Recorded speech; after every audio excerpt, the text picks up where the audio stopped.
नमस्कार, मैं हूं सौरभ शर्मा और रूस यूक्रेन युद्ध पर इस वक्त 1, 2 या 3 नहीं बल्कि 10 बड़ी खबरें आ रही हैं। सबसे बड़ी खबर रूस की तरफ से आ रही है। रूस ने कहा है कि यूक्रेन से बात तो चल रही है लेकिन अभी तक कोई डील नहीं हो पाई है, यानी युद्ध अभी और लंबा खींचेगा। रूस ने हमले बहुत तेज कर दिए हैं। मिसाइल हमलों में यूक्रेन के 21 लोगों को मार गिराया है।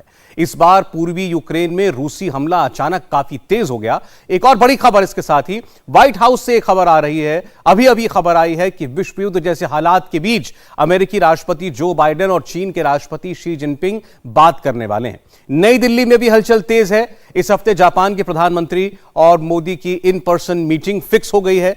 सोमवार को मोदी और ऑस्ट्रेलिया के प्रधानमंत्री Scott Morrison urgent virtual meeting करने वाले हैं और अगले हफ्ते अमेरिका, ब्रिटेन, ग्रीस के कई बड़े अधिकारी और मंत्री दिल्ली आएंगे। ऑल ओवर वर्ल्ड टेंशन इसलिए बढ़ी है क्योंकि रूस यूक्रेन युद्ध के बीच नेटो ने भी युद्ध की तैयारी तेज कर दी है। नेटो सेनाएं रूस के बॉर्डर के बिल्कुल करीब पहुंच गई हैं। नॉर्वे में 1 महीने का युद्ध अभ्यास भी शुरू हो गया है। तस्वीरें डराने वाली हैं। किसी भी वक्त कोई बड़ा हमला हो सकता है। नेटो सीधे इस युद्ध में कूद सकता है और अगर ऐसा हुआ तो विनाश होना तय है। सबकी नजर सिर्फ और सिर्फ मोदी पर है। तो क्या मोदी ही हैं जो विश्व युद्ध रोक सकते हैं? रूस यूक्रेन युद्ध के बीच मोदी कितना बड़ा रोल प्ले कर सकते हैं, समझते हैं एक रिपोर्ट से।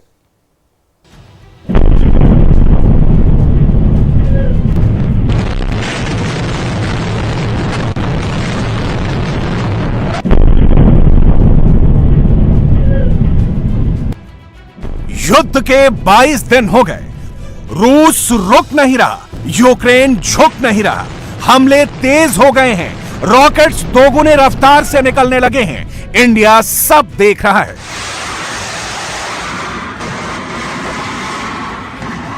हमले का सबसे डरावना वीडियो देखिए।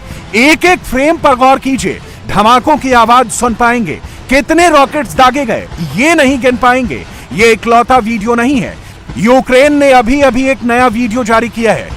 पुतिन की फौज पर शोले बरसे हैं, शोले 19 सेकंड तक नॉन स्टॉप बरसे हैं।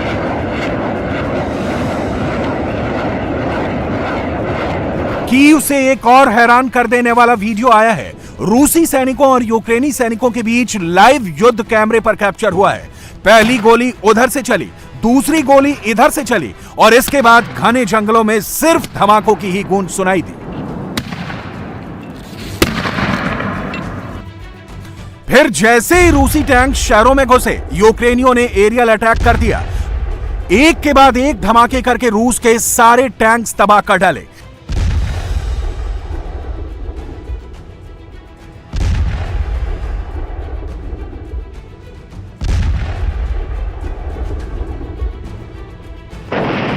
ये लड़ाई अभी रुकेगी नहीं, लंबी खींचेगी। दुनिया सिर पर हाथ धरे बैठी है। रूस यूक्रेन की हलचल पर मोदी की पैनी नजर है। कल क्या होगा मोदी को पता है। इसका एक इशारा मोदी ने क्लियरली दे दिया है।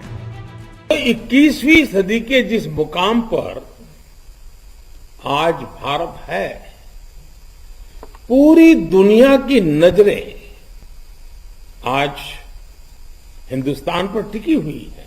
एक नया वर्ल्ड ऑर्डर उभर रहा है। इस नए वर्ल्ड ऑर्डर में भारत को अपनी भूमिका बढ़ानी है। रूस यूक्रेन युद्ध के बीच मोदी जिस नए वर्ल्ड ऑर्डर का जिक्र कर रहे हैं उसमें इंडिया ही इकलौता पीस फैक्टर है। यकीन नहीं होता तो गौर से सुनिएगा। अब तो भारत में रूस के नए राजदूत भी राम राम कहने लगे हैं। एक बार नहीं 2 बार सुनिए। नमस्ते राम राम, नमस्ते राम राम, नमस्ते राम राम, नमस्ते राम राम। सोचिए, एक तरफ रूस यूक्रेन पर ताबड़तोड़ मिसाइल्स दाग रहा है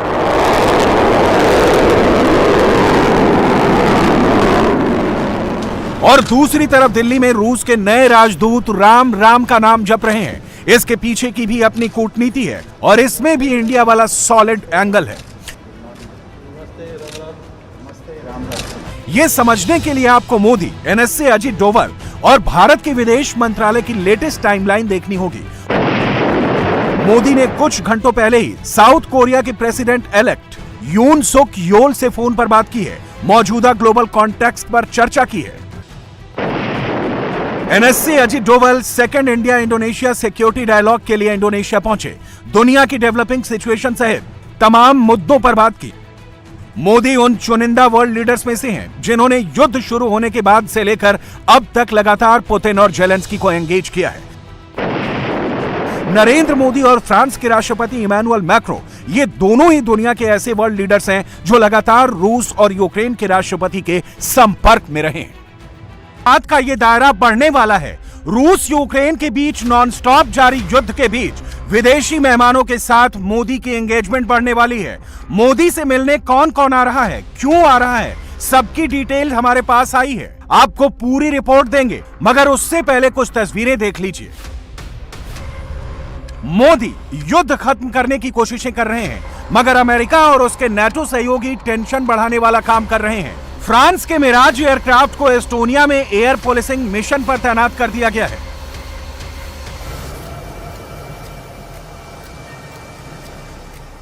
Arctic air defence operation Noble Defender के तहत रॉयल कैनेडियन एयरफोर्स के CF-18 को अमेरिकी एयरफोर्स के aerial refuelling tanker aircraft KC-10 की मदद मिल रही है।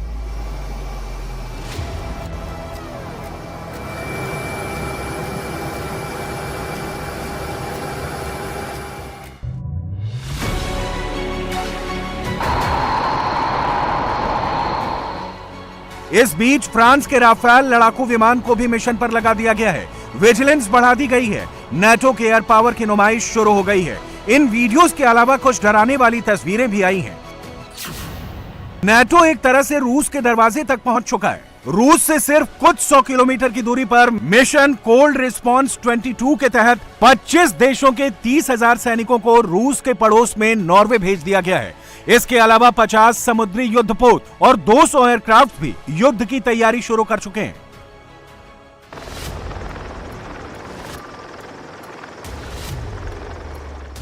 मौजूदा सिचुएशन देखकर ऐसा लग रहा है कि रूस यूक्रेन का युद्ध निर्णायक मोड़ पर है। किसी भी वक्त नाटो इस युद्ध में कूद सकता है। तस्वीरें देखकर तो ऐसा ही लग रहा है। नॉर्वे और रूस 200 किलोमीटर का लैंड बॉर्डर शेयर करते हैं। ऐसे में मिशन कोल्ड रिस्पॉन्स 22 के तहत 1 महीने का युद्ध अभ्यास एक बहुत बड़े खतरे की घंटी है। और अगर नाटो की एंट्री हुई तो संभावित युद्ध कैसा होगा, इसकी एक झलक आप इन तस्वीरों में देख सकते हैं।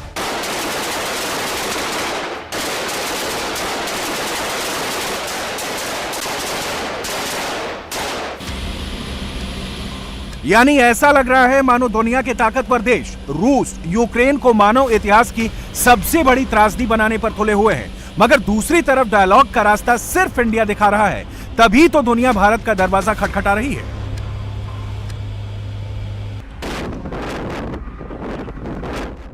नाटो और उसके सहयोगी देशों के सैनिकों की ये तस्वीरें दुनिया को टेंशन देने वाली हैं। मगर राहत की खबर यह है कि नई दिल्ली में अचानक हलचल तेज हो गई है।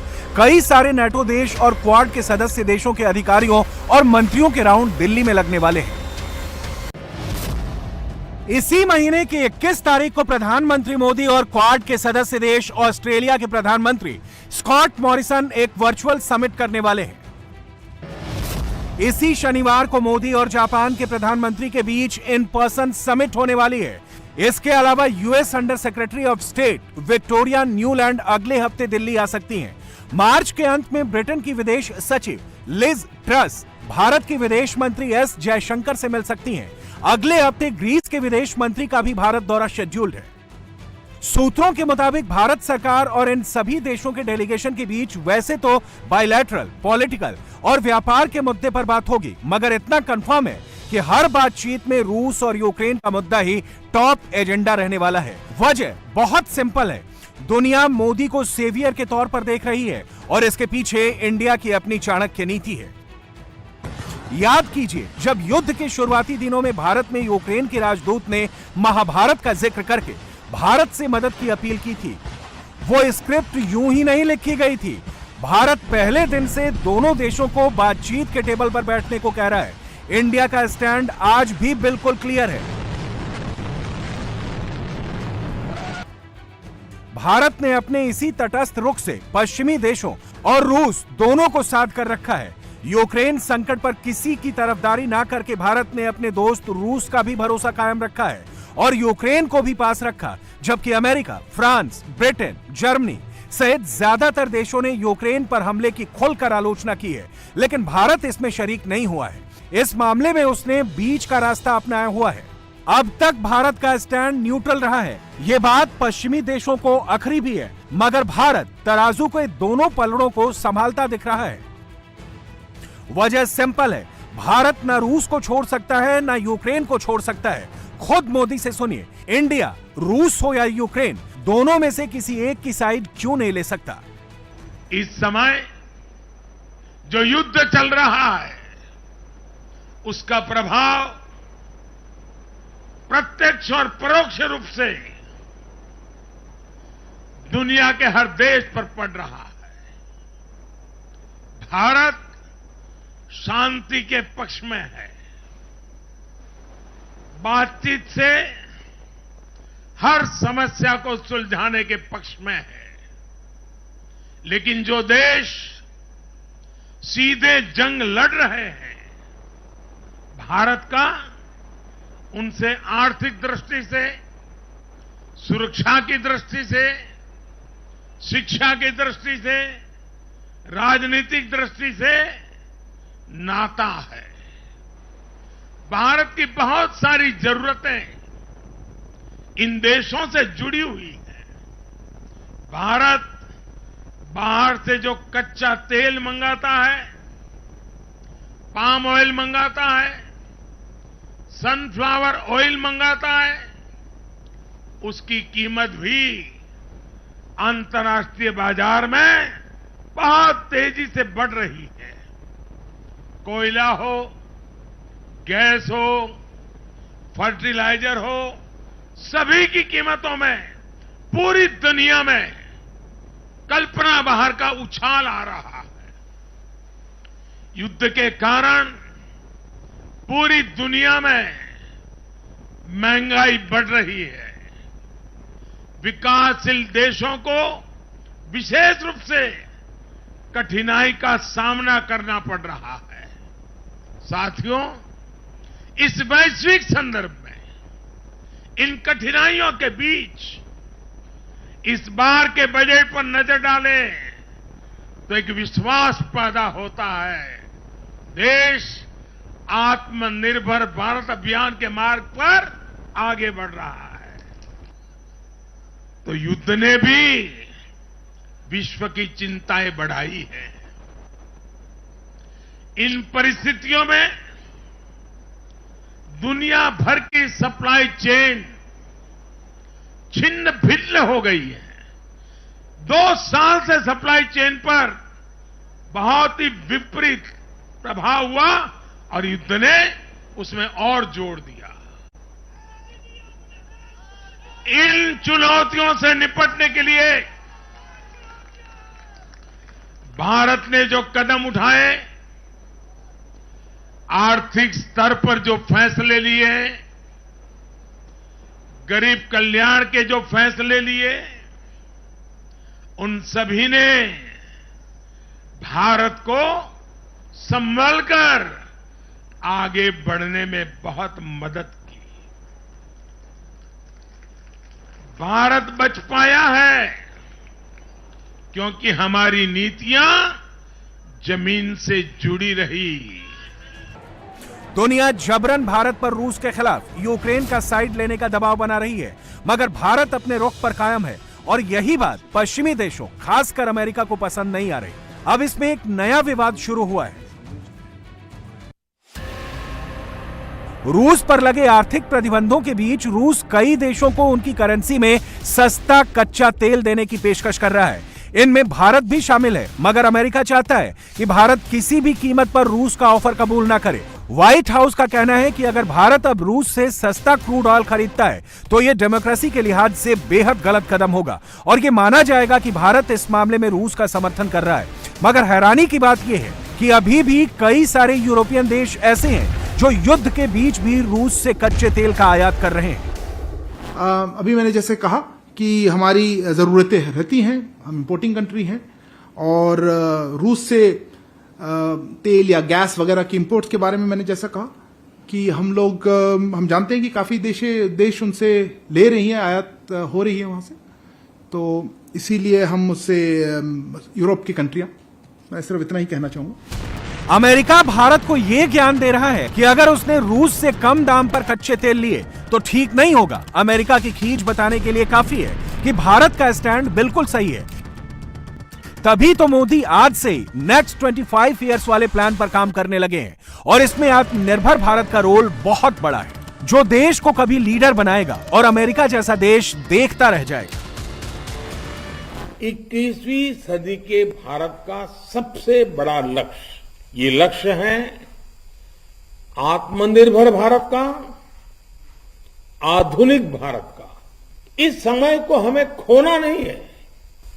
हम में से बहुत से लोग उस समय नहीं होंगे जब भारत अपनी आजादी के 100वें वर्ष में प्रवेश करेगा, लेकिन आपका ये बैच उस समय भी रहेगा, आप भी रहेंगे। अगले 25 साल में देश जितना विकास करेगा, उन सब में आपकी इस टोली की, आपकी इस टीम की बहुत बड़ी भूमिका रहने वाली है। दुनिया भारत की तरफ उम्मीदों भरी नजर से देख रही है। इसी से कुछ देशों को जलन हो रही है, मगर अंकल सैम के नाम से बदनाम अमेरिका को याद रखना चाहिए कि उसे अपनी विदेश नीति किसी दूसरे देश पर थोपने का हक नहीं है। रही बात भारत की, तो वसुधैव कुटुंबकम की नीति में विश्वास करने वाला भारत हर देश के साथ मधुर संबंधों में ही विश्वास करता है और हर झगड़े के समाधान के लिए बातचीत का ही मंत्र देता है। आज पुतिन के बारे में कई पर्सनल अटैक हुए। अमेरिका से लेकर ब्रिटेन तक पुतिन पर अलग अलग थ्योरी दी गई। दावा किया जा रहा है कि पुतिन बहुत बीमार हैं, उनका अपने ऊपर अब कंट्रोल तक नहीं है और वो कुछ भी कर सकते हैं, न्यूक्लियर हमला तक। यूक्रेन जंग का आज 22वां दिन है, लेकिन ना अब तक पुतिन यूक्रेन जीत पाए हैं, ना ही ज़ेलेंस्की हार मानने को तैयार हैं और जंग रुकने के फिलहाल कोई आसार नजर भी नहीं आ रहे। दुनिया एक बार फिर परमाणु हमले की दहलीज पर खड़ी हो गई है और अब हर कोई पुतिन की तरफ देख रहा है।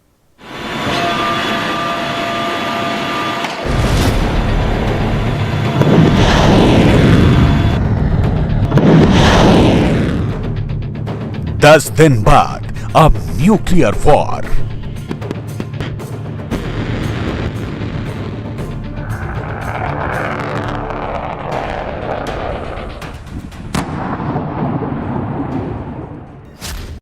अमेरिका से लेकर ऑस्ट्रेलिया, ब्रिटेन से लेकर जापान तक पिछले 24 घंटे में न्यूक्लियर पैनिक बटन दब गया है।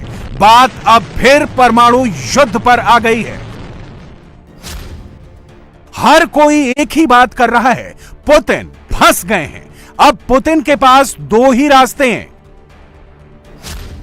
युद्ध रोकें या एटॉमिक युद्ध शुरू करें। अगले 10 दिन व्लादिमीर पुतिन के लिए, जो बाइडेन के लिए, ज़ेलेंस्की के लिए, पूरी दुनिया के लिए बहुत अहम होने वाले हैं। अब तक यूक्रेन में गोली चल चुकी है, गोले चल चुके हैं, टैंक गरजे,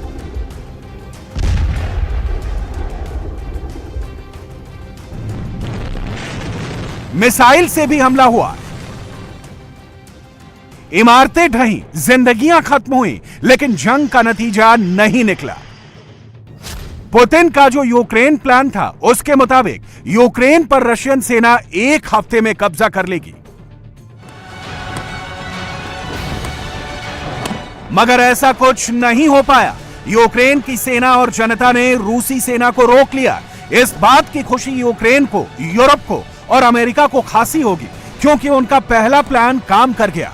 लेकिन इस प्लान का साइड इफेक्ट कितना खतरनाक हो सकता है, इसका अंदाजा किसी को नहीं होगा।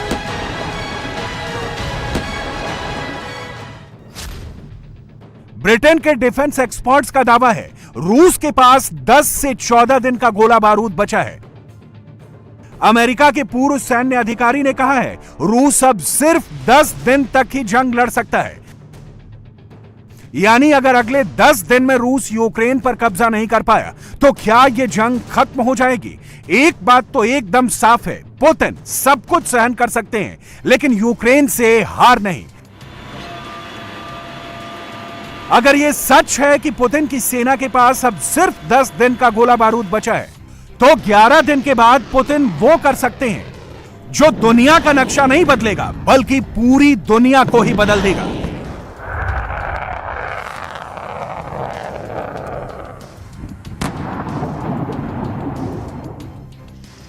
यूरोप अमेरिका का दावा है रशियन सेना के पास गोला बारूद कम है, लेकिन अगर ब्रिटिश जासूसों की माने तो पुतिन के पास भी वक्त कम है। ब्रिटेन में दावा किया जा रहा है कि पुतिन को कैंसर है, उनका इलाज चल रहा है। उनका सूजा हुआ चेहरा बताता है कि वो स्टेरॉइड्स ले रहे हैं। 5 देशों की टॉप खुफिया एजेंसियों की संगठन यानी 5 आइज भी ऐसा ही कुछ कहती है। रिपोर्ट्स के मुताबिक पुतिन का लंबे वक्त से स्टेरॉइड से इलाज चल रहा है जिससे उनके दिमाग में खासा असर पड़ा है। उनका मानसिक संतुलन बिगड़ गया है। 69 साल के पुतिन का बर्ताव बदल गया है, वो किसी भी हद तक जा सकते हैं। दुनिया के लिए पुतिन कल भी पहेली थे, आज भी पहेली हैं और कल भी रहेंगे, क्योंकि जब जब विश्व ने पुतिन के लिए एक राय बनाई है पुतिन ने उसको हर बार खारिज ही किया है। दुनिया ने कहा पुतिन क्रीमिया पर हमला नहीं कर सकेंगे, पुतिन ने हमला किया। दुनिया ने कहा पुतिन डोनबास पर जंग नहीं करेंगे, पुतिन ने जंग की। दुनिया ने दावा किया कि पुतिन यूक्रेन पर युद्ध नहीं शुरू करेंगे, पुतिन ने यह भी कर दिया। दुनिया कहती है कि पुतिन न्यूक्लियर बटन नहीं दबाएंगे, लेकिन पुतिन क्या करेंगे यह सिर्फ पुतिन को ही पता है। पुतिन क्या क्या कर सकते हैं यह समझना मुश्किल है, लेकिन क्या परमाणु युद्ध करना इतना आसान है भी? एटम युद्ध कैसे होगा, कैसे कैसे मिसाइल से हमला होगा, कौन परमाणु हमले का ऑर्डर दे सकता है, वो समझना होगा।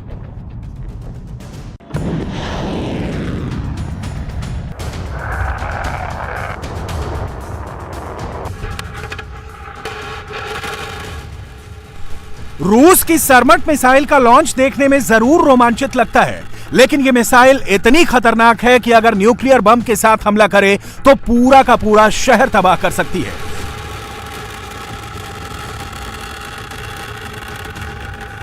रूस के पास 1600 atom bomb any time ready हैं। ऐसे ही अमेरिका के पास 1920 परमाणु बम है। अगर इन एटम बम से रूस अमेरिका और यूरोप पर हमला करता है या अमेरिका रूस को निशाना बनाता है तो इतनी तबाही मचेगी जो पृथ्वी के इतिहास में कभी नहीं देखी गई होगी।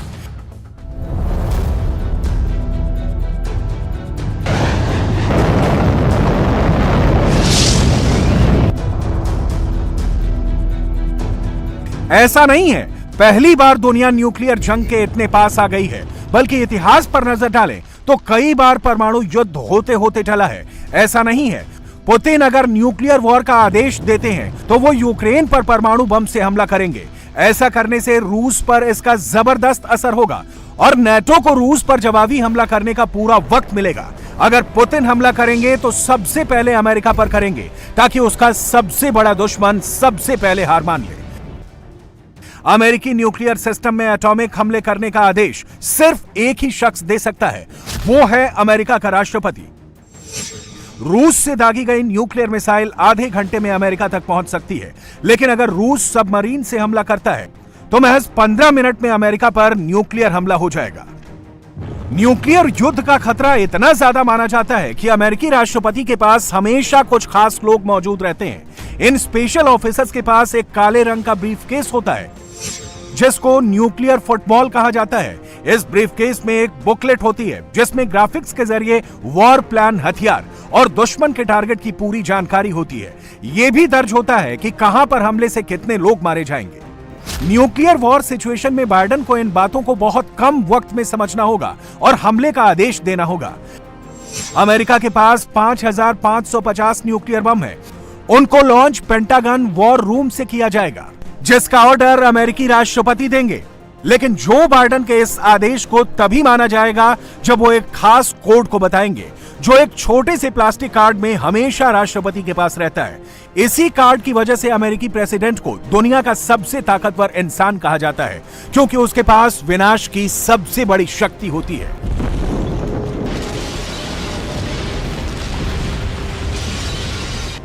अमेरिका को न्यूक्लियर हमला करने में महज 60 सेकंड का वक्त लगेगा। साल 1973 में इजराइल और अरब युद्ध में ऐसा भी वक्त आया था जब अमेरिकी सेना को डेफकॉन 3 का अलर्ट दिया गया था, जो खतरे की घंटी थी। अमेरिकी मिलिट्री सिस्टम में वॉर को या खतरे को 5 लेवल में बांटा गया है। डेफकॉन 1 में ऑपरेशन का नाम कुक्ड पिस्टल होगा। सेना पूरी तैयारी के साथ हमला करेगी, क्योंकि न्यूक्लियर जंग बस शुरू ही होने वाली होगी। डेफकॉन 2 में ऑपरेशन का नाम होगा फास्ट पेस। तीनों सेना को हमला करने के लिए 6 घंटे का वक्त मिलेगा। इस लेवल का मतलब है कोई जंग परमाणु युद्ध के करीब पहुंच गई है। डेफकॉन 3 में ऑपरेशन का नाम राउंड हाउस है, जिसमें 15 मिनट में एयरफोर्स को मिशन के लिए रेडी रहना होता है। इस अलर्ट का मतलब है जंग अब बेकाबू हो चुकी है, यानी न्यूक्लियर जंग के लिए तैयार हो जाओ। ऐसा ही हाल 1960 में क्यूबा क्राइसिस के दौरान अमेरिका और यूएसएसआर परमाणु युद्ध के दहलीज पर पहुंच गए थे। अमेरिका न्यूक्लियर सिस्टम में एक खास प्रावधान है। अगर अमेरिकी राष्ट्रपति न्यूक्लियर हमले का आदेश देते हैं और अगर joint chief of staff committee को लगता है न्यूक्लियर हमले की जरूरत नहीं है, तो वो आदेश टाल भी सकते हैं। लेकिन ऐसा होने की संभावना बहुत कम है, क्योंकि ट्रेनिंग ही ऐसी होती है कि ऑर्डर को मानना ही पड़ेगा। जितना खतरा अमेरिका को न्यूक्लियर बम से है, उतनी ही टेंशन रूस को भी परमाणु युद्ध की है। जब बात एटॉमिक हमले की आती है तो दोनों देश एक दूसरे पर भरोसा नहीं करते। यही वजह है कि जब रूस के राष्ट्रपति व्लादिमीर पुतिन सोते भी हैं, तो उनके 10 से 15 मीटर के दायरे में न्यूक्लियर सूटकेस रहता है। अमेरिका की तरह इसको ब्रीफकेस नहीं, बल्कि रूस में सूटकेस बोलते हैं। अगर रूस पर न्यूक्लियर मिसाइल से हमला होगा, तो इस सूटकेस से अलर्ट का अलार्म बज उठेगा। रूसी राष्ट्रपति के पास न्यूक्लियर सूटकेस होता है। ऐसा ही सूटकेस रूस के प्रधानमंत्री और रक्षा मंत्री के पास होता है, लेकिन न्यूक्लियर अटैक का आदेश सिर्फ रूसी राष्ट्रपति ही दे सकते हैं। रूस में पुतिन ही सुप्रीम कमांडर हैं। यह सूटकेस उनकी ही अमानत है। इमरजेंसी में वो इस सूटकेस से किसी से भी संपर्क कर सकते हैं। यह सूटकेस सीधे सैटेलाइट से भी जुड़ा होता है। ऐसा मौका सिर्फ एक बार ही आया है, जब किसी रूसी राष्ट्रपति ने इस सूटकेस को खोला हो। ये उस दौर की बात है जब रूस के राष्ट्रपति बोरिस येल्त्सिन थे। 25 जनवरी 1995 को सूटकेस में अलर्ट अलार्म बजा। ऐसी दूसरी अलर्ट लाइट राष्ट्रपति की डेस्क पर जली। रशियन रडारों ने एक मिसाइल को डिटेक्ट किया था, जो रूस की तरफ बहुत तेजी से बढ़ रही थी। रूस में अटैक का अलर्ट जारी हो गया था। सूटकेस खोला और अब क्या करना है, इस पर बात होने लगी। फैसला लेने का सिर्फ 5 मिनट का वक्त था। रूस में जवाबी हमले की तैयारी होने लगी, लेकिन तभी पता चला कि यह नॉर्वे का एक टेस्ट रॉकेट है।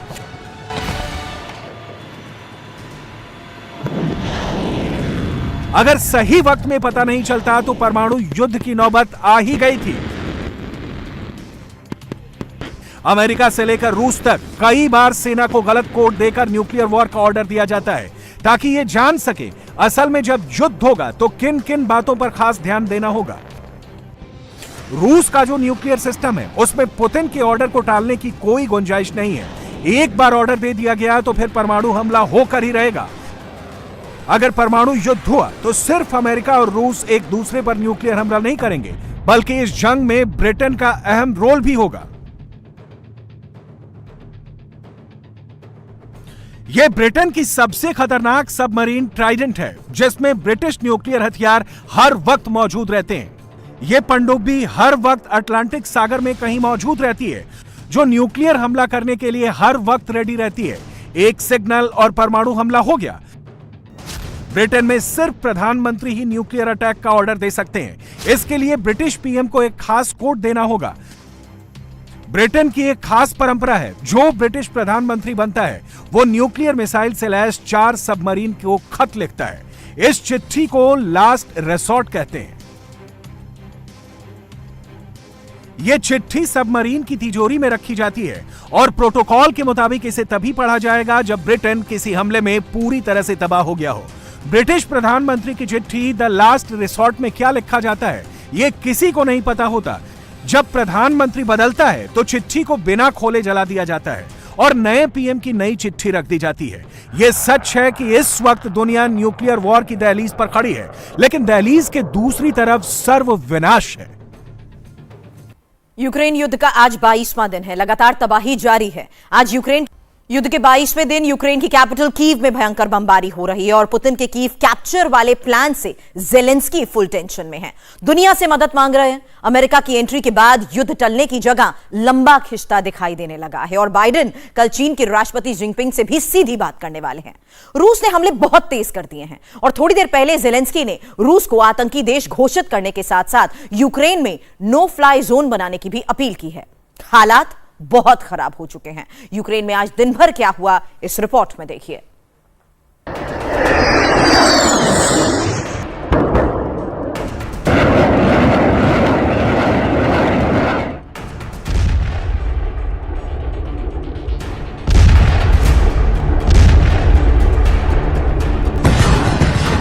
आज युद्ध का 22वां दिन है। रूस यूक्रेन में भयंकर तबाही मचा रहा है। अब टारगेट पर कीव है। थोड़ी देर पहले जेलेंस्की ने दुनिया से रूस को आतंकी देश घोषित करने की अपील की है।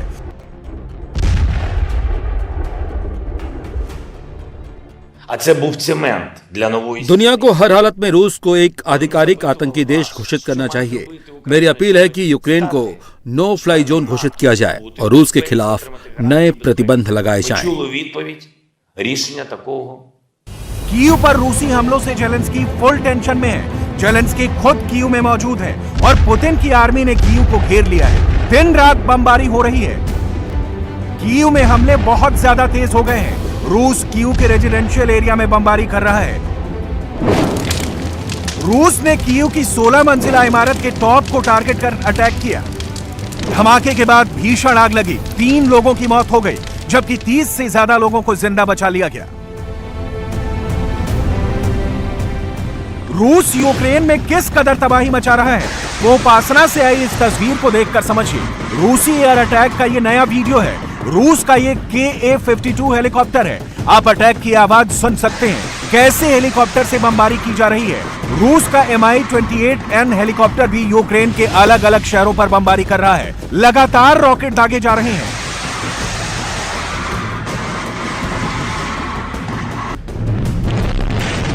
यूक्रेन में रूस के अटैक का एक और नया वीडियो देखिए। रूस लगातार यूक्रेन के मिलिट्री ठिकानों को टारगेट कर रहा है। आज भी यूक्रेन के मिलिट्री ठिकाने पर रूस ने मिसाइल से अटैक किया। धमाका कितना जोरदार था इसका अंदाजा आप तस्वीरों से लगा सकते हैं।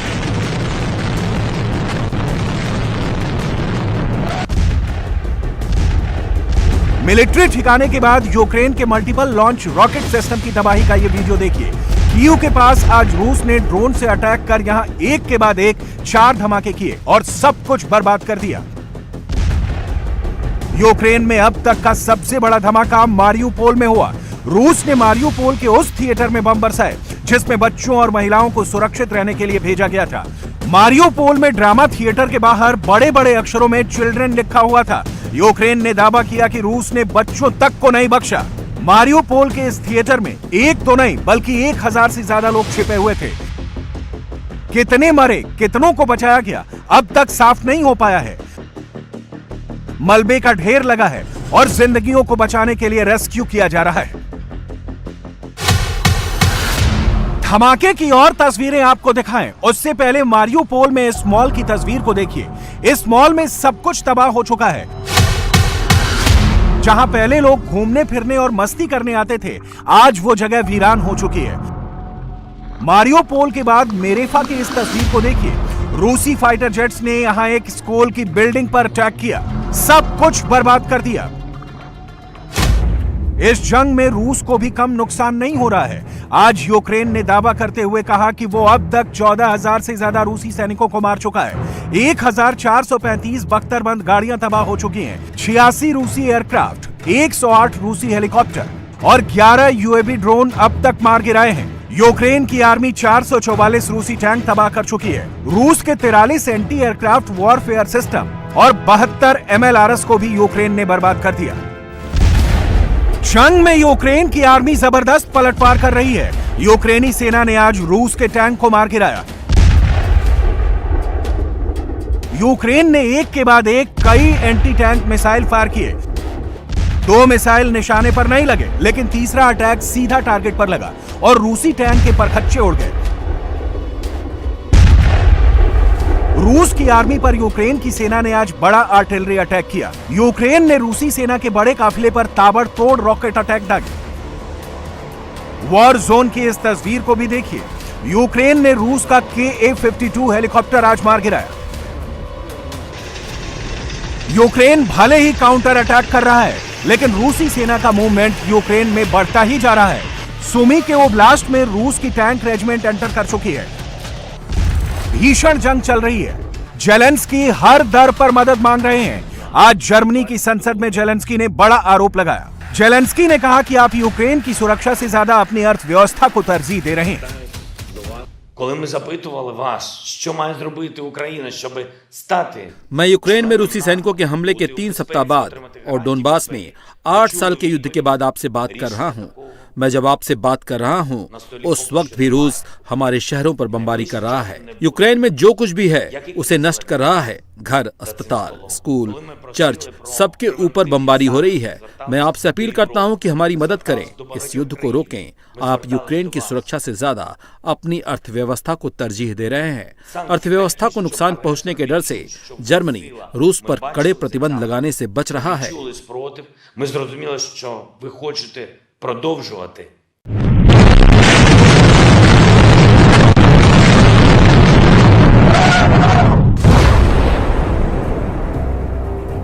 यूक्रेन और रूस के बीच 22 दिन से भयंकर युद्ध जारी है।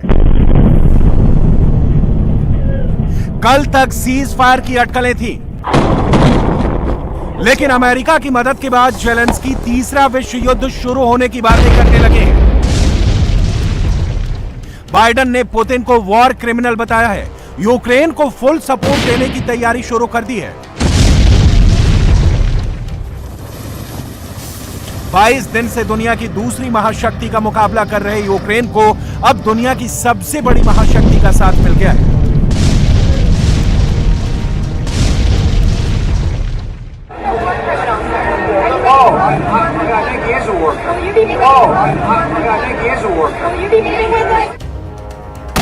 रूस के खिलाफ जंग में यूक्रेन को अमेरिका ने हथियारों की बड़ी खेप देने का ऐलान कर दिया है।